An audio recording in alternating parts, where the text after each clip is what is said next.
All right, Jackson. So we'll get close. I don't know. We may be able to discuss a little bit about our D line just between you and I, Jackson, before we get out of here.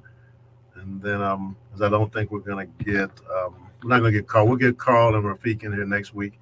But Perfect. if we can pop up that defensive line, pop there it is, and then we can talk about that. And you know, I mean, I'm just gonna pick out a couple of guys. We talked to Michael Badejo last week, and man, this it just only gets better for him. I mean, he's just recently, I think I was reading about had some contact with the 49ers Mm. and the Texans were there and working him out at pro day, and he went to a Canadian Football League workout, and I think it was Saskatchewan he worked out for, and really worked out well at that one. So I think Michael Badejo is really starting to pick up some traction. I mean, I think we're gonna see him definitely get into somebody's camp, get a chance to compete. I'm a really a big Deshaun Dixon fan out of Norfolk State. Now, he played alongside with Chris Myers there at Norfolk State, and they had a really good defensive line combo there. And talking about combos, you're talking about Jeremiah Kane, defensive tackle out of Mississippi Valley State, also Jerry Garner out of Mississippi Valley State. And I think Jerry Garner is a guy that can play on the edge as a defensive end, edge rush guy, but I also think he's athletic enough to go back and play some outside linebacker too. So, and that kid is a gym rat. I mean, he is. If there's anybody who's getting prepared right now, and you can see that in his performance at the HBCU Combine, played really well with us at our game at the Pigskin Showdown, and then went down to the HBCU Legacy Bowl. So he's another guy that's had a really good pre-draft off season. So I really like Jerry Butler's chances, and a kid that we're going to talk to next week, Rafiq Abdul Wahid out of Chowan. And we always talk about Chowan not necessarily being an HBCU, but they played an HBCU conference. And and Rafiq is a guy, and I'll save some of our stuff for him next week when we talk to him. But really, really, really strong-handed inside guy, and we'll break some of that stuff down next week. And then another guy I'll mention here. I'll just say this: a lot of these kids have come from that transfer portal that we've talked about. But Dejo's a guy who started at SMU. Savion Williams at Florida A&M was a guy that started at Tennessee.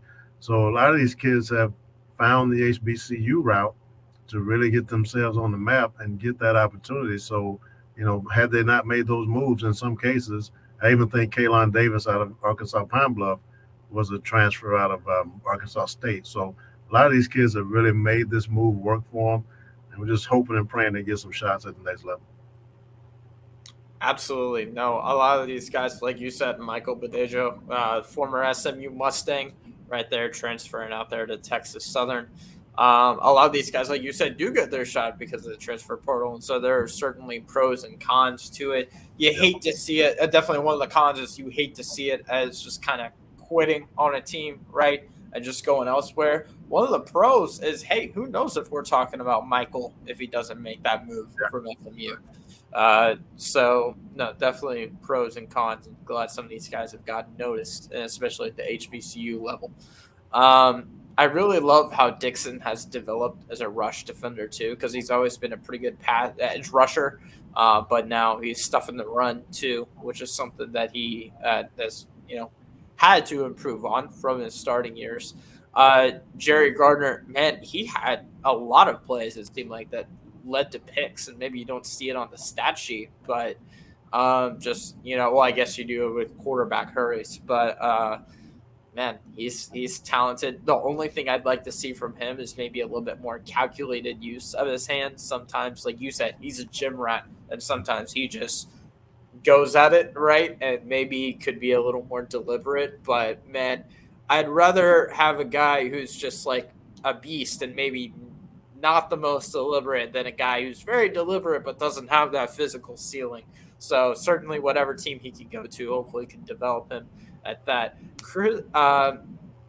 Jamal Holloway, he actually, I don't know if this is accurate, but I think it was from NFL Draft Scout. .com that he had a 1.5810 split as his pro day. The 4.8240 does back that up. He's got an 80-inch wingspan, so he's got the size and the get off, which are the two things you need as an edge rusher. in order to be successful. And so, man, if that 158 is accurate, that is insane. And then going back to I think was it Owens?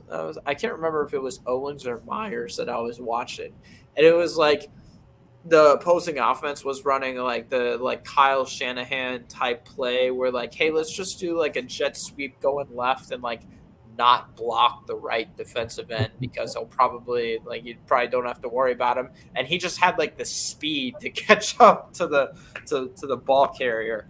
Yeah.